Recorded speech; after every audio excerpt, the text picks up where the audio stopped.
issued a severe thunderstorm warning for southwestern Moore County in central North Carolina, north central Scotland County in central North Carolina, Anson County in central North Carolina, Montgomery County in central North Carolina, Richmond County in central North Carolina, southeastern Stanley County in central North Carolina, until 4:15 p.m.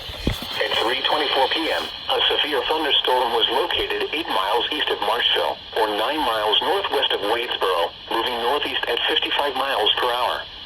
Hazard, 60 miles per hour in gusts and penny-size hail. Source, radar indicated. Impact, expects damage to roofs, siding, and trees.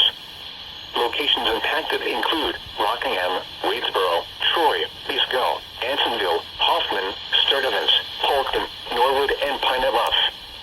A tornado watch remains in effect until 5 p.m. for central North Carolina. A tornado watch also remains in effect until 7 p.m. for central North Carolina. For your protection, move to an interior room on the lowest floor of a building.